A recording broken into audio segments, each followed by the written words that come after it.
afhayeenka xisbiga wadani ee gobolka Gabiley Cabdiraxmaan Sayid Faarax ayaa ku dhawaaqay inuu iska casilay xilkii uu hayay xisbigaasi wadani. afhayeenka xisbiga wadani ee gobolka Gabiley Cabdiraxmaan Sayid Faarax ayaa sidoo kale hoosta ka xariiqay sababaha rasmiga ah ee salka ku haya tanaasulka xilka afhayeennimo. anigoo magacaygu yahay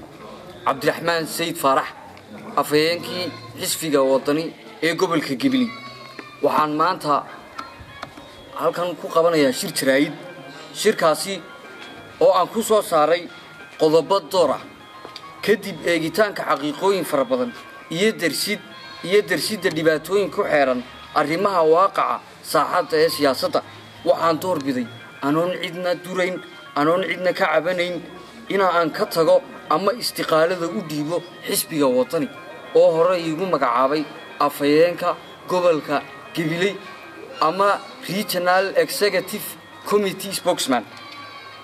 marka maanta waxaan gartay inaan istiqaaladii u dhiibo oran maayo waan is casilayaa ilaahayna ma casilay. markaan arkay mustaqbalkayga siyaasadeed markaan la tashaday dadka saaxiibadaya ama dadkii dhow ama maykuliskayga waxaan gartay inaan ka tanaasulo xisbigaasi xubinnimadiisii iyo xilkii aan u hayay laga bilaabo maantana ka mid noqdo muwaadiniinta reer Gabiley ee madaxa bannaan ee hawlahooga iyo arrimahooga iyo shakhsiyadoodaba u madax bannaan waxaanan iska daba qaaday backgroundkii xidhayay ee tuunka mooyaane aan wax kale ahayn. waxaan u sheegayaa dhalinyaradii reer Gabiley iyo dhalinyarada soo koraysa inaanay waxba halkaa ku hungoobin raggeygii mabda'a adkaa raggeygii qiimaha lahaa raggii dayaxa ahaa cadceed horaa ka sii dhacday dayixii ugu dambeeyayna maantuu kaaba baxay. waxa weeye waxa intaasiba arkeen ayaanu idiin soo gudbinaynaa reer Gabiley.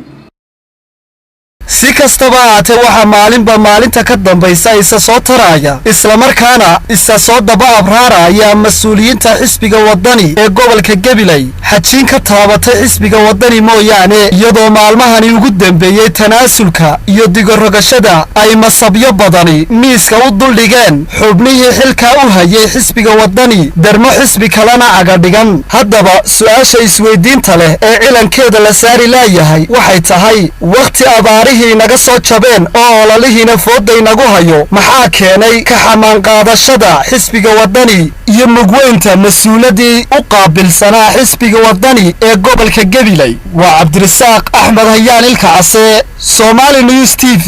Gabiley.